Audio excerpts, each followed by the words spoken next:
So we're here at the skate park with the Raging Rabbi. You want to tell us a bit about yourself, Mr. Raging Rabbi? Well, my name is Sam Kardash. I'm 40 years old. I grew up in Ottawa, Canada. I lived for 5 years in Jerusalem in my 20s, and I lived in Montreal for 7 years. I'm a full-time single parent of 2 kids. They're 13 and 15, and by trade, I worked as a kosher supervisor for many years, and I worked in grocery stores and in food and my own catering business, and now I'm selling vintage toys, video games, and skateboards. Okay, cool. So why do you, what do you do with your Instagram channel? Well, I have another Instagram. It's called Ottawa Gatineau _Freedom Lovers. And then I have my own, The Raging Rabbi. And since the summer or even last spring, I've been speaking about what's going on, the medical tyranny which is being imposed upon us, and the pandemic, as that movie is called, and trying to expose the lies of the New World Order and the Great Reset, which is taking place right before our very eyes. Yeah. So what's the Great Reset? Well, what I think it is, it's a move to, what they're calling it is a move to stakeholder capitalism. And we've already seen this around us as, it gets harder and harder to start a small business. And, the restaurants, it's only franchises, or it's, big box stores and whatever. You can't compete against Walmart, or you can't compete against Loblaws. So especially curfew. Yeah. Especially in a place like Canada, we're seeing that very much. That it's very hard for a mom and pop shop to I'll zoom in on him. Yeah, okay, I'm zooming in on you so you don't get them in the background. Okay, so, so some people call it communism, compare it to, the Soviet Union or whatever, communist China, talk about the CCP, but, there's giant corporations and they're profiting from this, so it's not exactly, communism is sort of the state controlling the economy. So, what is, how do you speak about it in precise terms? Well, what we're going to see is that, in communism, it's the state controlling it. But what we're seeing now, it's going to be these major corporations which are going to have the control and actually be able to direct the course of politics. So you have the globalists, you have these international bankers, you have the central banks, okay, and these all control the flow of money, the creation of money, and the control is going to be from different places. You're going to have the World Health Organization and the UN eventually leading towards a one world government, and then you have the whatever, it could be the bylaw, it could be the police, the police in Ontario have refused to enforce these orders, and we're very lucky for that, because just over the border in Quebec, the police are enforcing the COVID orders. So there's many facets that this control is going to take place, whether it's from Walmart or Amazon, all these large corporations take over. So is that yes, it's capitalism, but what it's become is globalism. So I don't think that capitalism is necessarily the So it's interesting that you talk about globalism, because a lot of people that I talk to associate the term globalism with anti-Semitic conspiracy theories, and you're Jewish, so clearly you don't think that that term is problematic. Do you want to talk a little bit about that? Well, yeah, exactly. A lot of them are anti-Semitic theories. Those are just that. And but what you do have is a family known as the Rothschilds, who have been involved in international banking for over 300 years, since the 1600s, 1700s. At one point in time in the Jewish world, the saying was, when someone was wealthy, you'd say, you're as rich as the Rothschilds. So you don't go from being as rich as the Rothschilds to being not wealthy like the internet would have you believe. We know the Rothschilds are very wealthy, and we know that they might be involved in a satanic Jewish cult known as the Sabbatean Frankists. They were followers of Shabbatai Tzvi, who was a false messiah in Jewish history, who then preached an antinomian outlook on the world, where they believed in redemption through sin. And they would take part in orgies, wife swapping, all different kinds of sinful behavior in order to hasten the redemption. This movement is thought of as being disappeared by Jewish historians, but one rabbi, Rabbi Marvin Antelman, in his book To Eliminate the Opiate, tells that he posits that this movement continued to exist past the 1800s and continues to exist till this day, and the Rothschilds are involved in it. So when people say, oh, it's the Zionists and stuff like that, what they're actually, their anger should actually be directed towards these Sabbateans, who are these, there sometimes could be crypto Jews, you know, they might be living outwardly as Jews, but they might have these Sabbatean beliefs.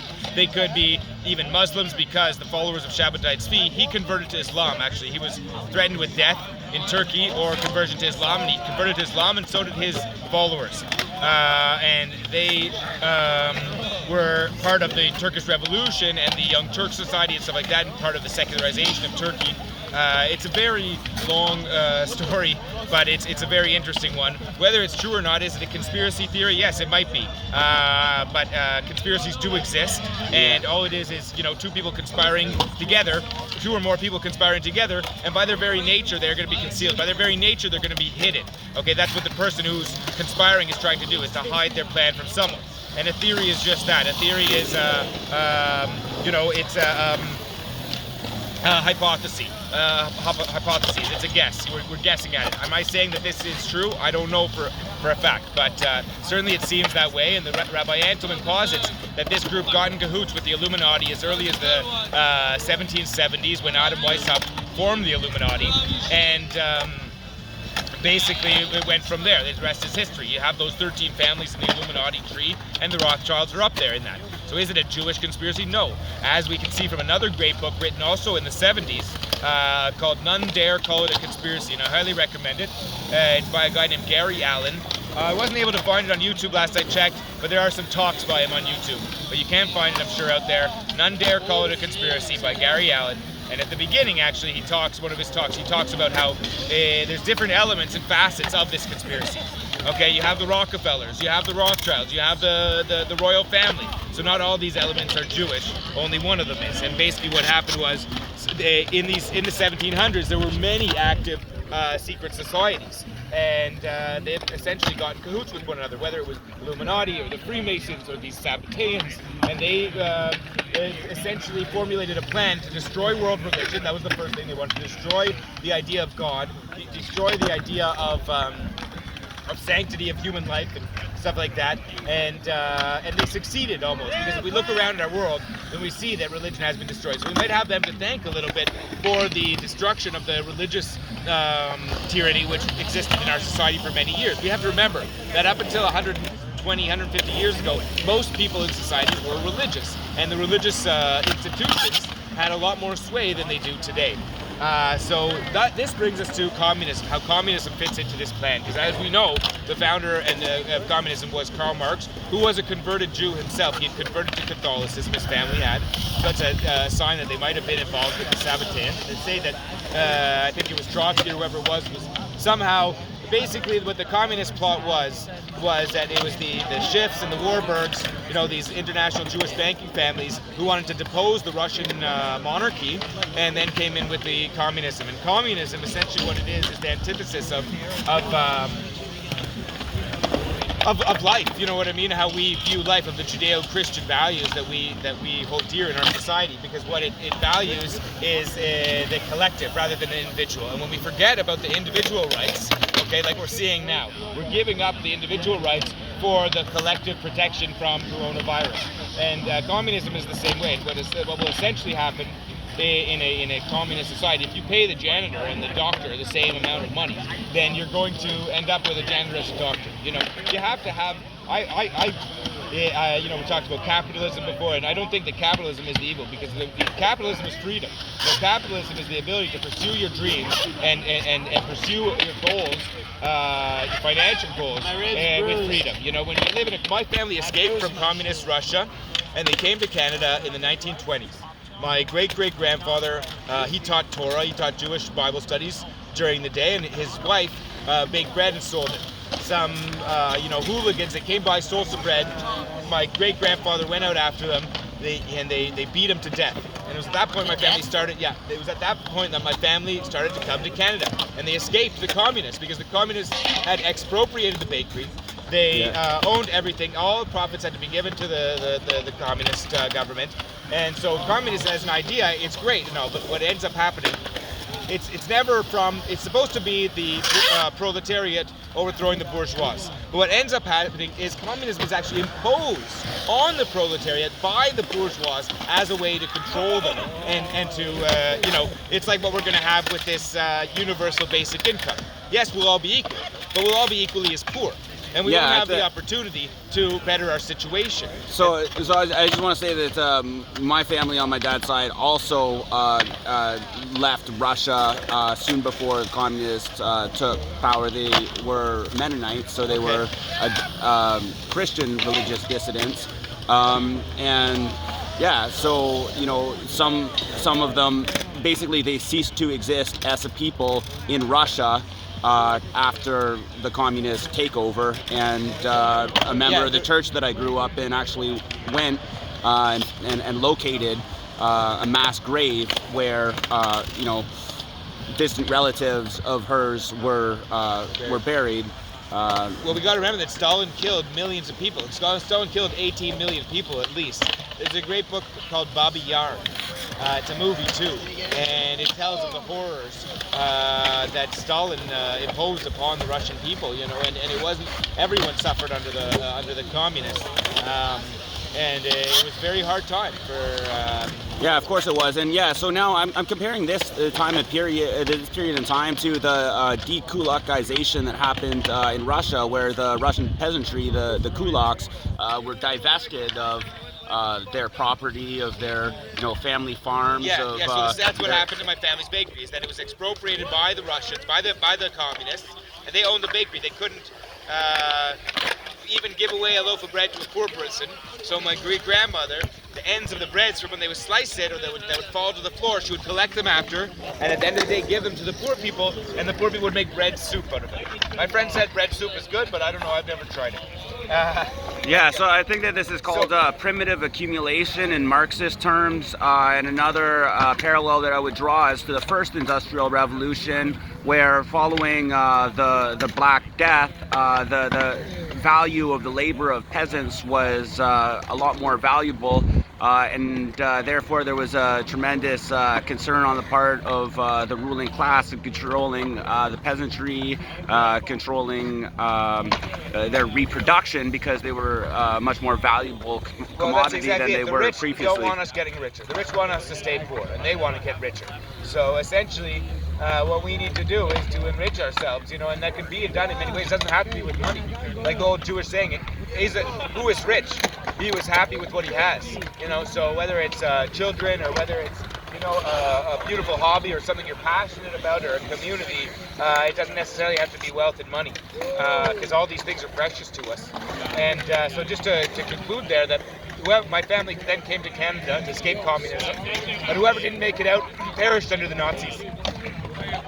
And we spoke before about how, they talk about the political spectrum, and people imagine it as a straight line, but you called it the horseshoe effect, that if you go far enough left or right, you end up at the same place. Fascism and communism in their extreme forms are almost one and the same. And communism is never, except for in China, it's not usually presented to the people as such. It was the United Soviet Socialist Republic. In Germany too, he called himself a socialist in Germany. It was the Socialist Party. But it was, Hitler was like an international socialist, and the Russians were national socialists. So that was the difference there. But other way around, I think, but anyway. So we see the same thing in Cuba too, that they called it a socialist revolution, and all these ideas. I think that we get caught up in the definitions of all these different things. We need a socialist society, we need a capitalist society. No, we need a little bit of everything. We need a socialist system to take care of those people who are vulnerable in our society. We need the capitalist aspect, so those that want to succeed and want to do better and want to create and want to give back to society, to create jobs and stuff like that, we need them to be able to do that too. We need the conservatives to be able to do whatever they do good, whether it's balancing a budget or whatnot. We need the liberals to be able to do whatever they're good at doing. And if we all did what we were best at, we'd have a much better society. I think it was John Stuart Mill who said that the government that governs least governs best. And what we're I think that was Thoreau, but who was it? Sorry, Thoreau. Okay. But so this, whoever said it, it was a smart thing to say. And what we're seeing right now is way too much infringement upon our rights. And that's why people are making these comparisons to Nazi Germany or to communism, because in those times, that's what happened, anyways, history is a complex thing. What I call it is the mysteries of history. You can call it conspiracy theories or whatever it is. There's many events that are very hard to explain, whether it's World War I or World War II or the stock market crash or the creation of the Federal Reserve, 9/11, all these things. They may have something behind it. There might be something that binds them together.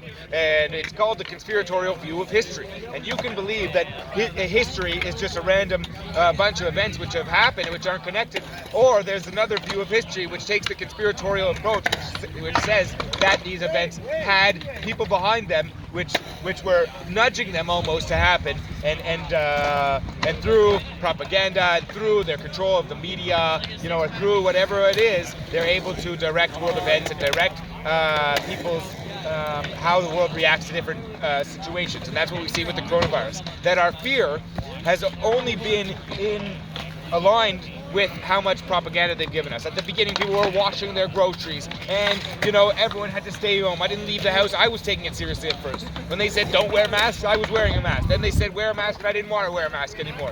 Now I know, after a year of this, they haven't shown me any science that masks work.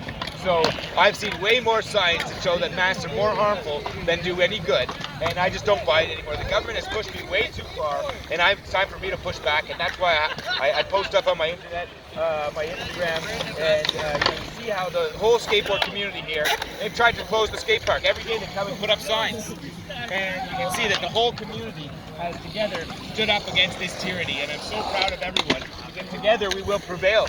They will not be able to destroy the human spirit. They have a few different plans. One is depopulation, the other is a world government, and the other is a more controlled, docile population that's used to following rules. And that's all these things are, the masks, whatever it is, the lines in the thing. It's like getting into the red line for communism, and I find it really sad that everyone's going along with it, and it's all getting us ready also for the vaccine passport. If you go into a mall lately, you'll see that they're ushering everyone in Ontario, they're ushering everyone into one door in the mall. All the other doors are locked, and there's a security guard there. Why is this? Every single time they end the lockdowns and open up, there's a few more restrictions, getting us closer and closer to the vaccine passport. And as you said, I'm Jewish. I used to live in Israel. I lived in Jerusalem for 5 years. And so there in Israel, they unfortunately already have the vaccine passport. They signed a deal with Pfizer. They got the vaccine early, and they essentially signed away, the government has signed away the freedom of every person who didn't get that vaccine. There was a lot of social pressure for people to get the vaccine. All my friends who I know that live there got it under the pressure. They didn't want to get it, but they did get it so they could have freedom of movement and be able to go to bars. Now everything's open, but to go to most places you need the vaccine passport.